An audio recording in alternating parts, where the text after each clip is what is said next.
തെന്നിന്ത്യയിലും ബോളിവുഡിലും നിറഞ്ഞുനിന്ന നടിമാരിൽ ഒരാളായിരുന്നു സിമ്രാൻ. നിർമ്മാതാവ് ദീപക് ബാംഗെയുമായുള്ള വിവാഹത്തിന് ശേഷം സിനിമയിൽ നിന്ന് ചെറിയൊരിടവേള സിമ്രാൻ എടുത്തിരുന്നു.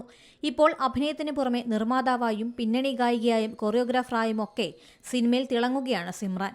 വർഷങ്ങളായി തനിക്ക് ഏറ്റവും പ്രിയപ്പെട്ട ഒരാളുടെ വേർപാടിൽ നിന്ന് താൻ ഇതുവരെ മുക്തയായിട്ടില്ല എന്ന് പറയുകയാണ് നടി.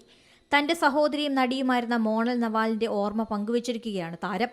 2000-ൽ തമിഴ് സിനിമാ ലോകത്ത് ശ്രദ്ധിക്കപ്പെട്ട നടിയായിരുന്നു മോണൽ. 2001-ൽ പുറത്തിറങ്ങിയ പാർവൈ ഒன்று പോതുമേ എന്ന ചിത്രത്തിലൂടെയാണ് മോണൽ സിനിമയിലെത്തിയത്. 2002 ഏപ്രിൽ 14-ന് ചെന്നൈയിലെ അപ്പാർട്ട്മെന്റിൽ നടിയെ മരിച്ച നിലയിൽ കണ്ടെത്തുകയായിരുന്നു. മോണൽ, നിന്നെ ഓർക്കാതെ ഒരു ദിവസം പോലും കടന്നുപോകുന്നില്ല. 23 വർഷമായി.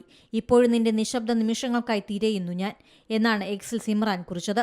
സിമ്രാൻ സിനിമയിൽ സജീവമായതിന് പിന്നാലെയാണ് മോണൽ നേവലും സിനിമയിലേക്ക് എത്തിയത്. സിനിമാ പ്രേക്ഷകരെ ഞെട്ടിച്ചുകൊണ്ട് 21-ാം വയസ്സിലാണ് മോണൽ വിടവാങ്ങിയത്. ആദ്യ സിനിമയും അതിലെ പാട്ടുകളും വലിയ വിജയമായിരുന്നു. പ്രണയ നൈരാശ്യമാണ് സഹോദരിയുടെ മരണത്തിന് കാരണമെന്ന് സിമ്രാൻ പിന്നീട് പറഞ്ഞിട്ടുണ്ട്. കൊറിയോഗ്രാഫർ പ്രസന്ന സുജിത്തും തന്റെ സഹോദരിയും പ്രണയത്തിലായിരുന്നുവെന്നും പ്രസന്ന അവളുമായിട്ടുള്ള ബന്ധം അവസാനിപ്പിച്ചതാണ് മരണത്തിന് കാരണമെന്നുമാണ് സിമ്രാൻ അന്ന് നൽകിയ പരാതിയിൽ പറഞ്ഞത്. അനീതിയുടെ മരണദിവസം സോഷ്യൽ മീഡിയയിലൂടെ സിമ്രാൻ ഓർമ്മകൾ പങ്കുവച്ചു. പുതിയ വാർത്തകളും വിശേഷങ്ങളും ഇനി വിരൽ തുമ്പിൽ. എല്ലാ ഡിജിറ്റൽ പ്ലാറ്റ്ഫോമുകളിലും ഇപ്പോൾ സീ മലയാളം ന്യൂസ് ലഭ്യം.